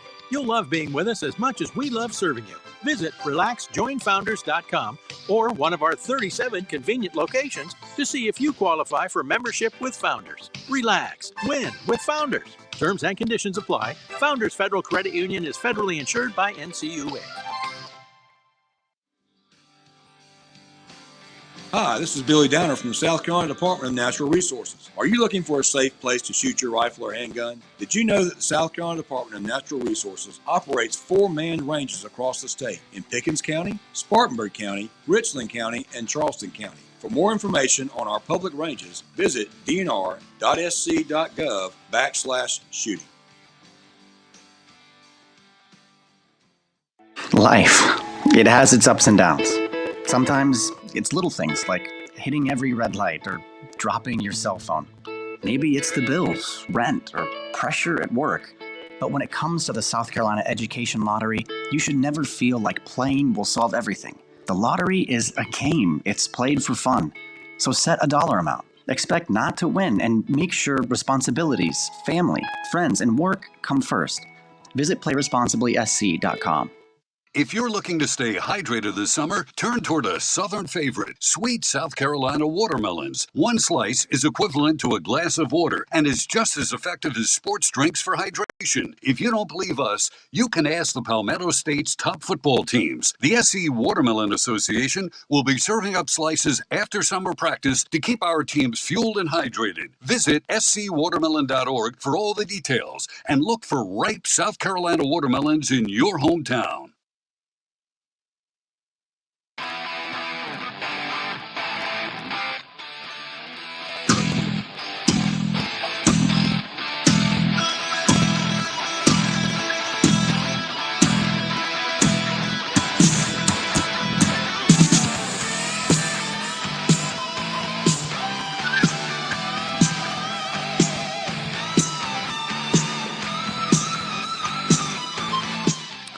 Man, I tell you what, we've got to thank our guests tonight, Jim Toman, Gary Gilmore, Mark Kingston, Eric Bakich. I mean, this show would be nothing on this Memorial Day night of baseball talk without guys like that. So we really, really appreciate them giving us their time. Hope you enjoy what they had to say. Coach Gilmore breaking national news in the college baseball world with us tonight by I just can't get over how nonchalantly he just threw that out there, guys. Just, next year will be my last year and I'll be moving on. When I asked him that question, I had no idea that it would lead to that.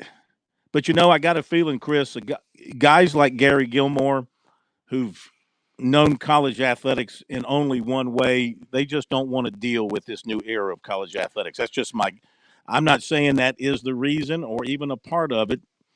Got to believe it's at least a part of it. Maybe he was at that time anyway, regardless, but that doesn't help. I mean, these guys don't want to deal with the financial side of all this. When you asked him that question, I knew you had just served up a fat fastball right over the middle of the plate. He was going to grand slam it out of the park, and he did. His answer was terrific if you just listen to what he had to say about NIL and the transfer portal and the whole 9 yards. Then he drops casually on top of us. Oh, and by the way, 2024 will be my last season of coaching because I want to go coach up my grandkids and spend some time with my wife. All great answers and great reasons. It's just I didn't anticipate him saying that. No. I doubt anybody did. None of us did. Not going to do a recruiting report tonight. We'll get into it tomorrow night. Official visits will be starting this coming weekend. One of the big stories over the weekend was Peyton Lewis, a USC running back target, did commit to Tennessee. He made that announcement, so that's a A big miss for South Carolina there. The USC women missed on a major target as 6'5" Blanca Thomas of Charlotte committed to North Carolina. So we'll have more recruiting for you tomorrow night. And as I said at the end of the show Friday night, let's go Celtics. One more, baby. One more for history. Just give me one more. Miami plays defense like they did on that last play of the game. You guys got nothing to worry about. Worst defense I've ever seen. Ryan Blaney leads with 58 to go. They might end that race by the time we're with you tomorrow night. Have a great night. WQXL Columbia, W264DF. Grills, outdoor kitchens, and fireplaces. Spring Sizzle starts with Bart. This is 107 The Point. Press that button, home stew. WQXL Columbia, W264DF.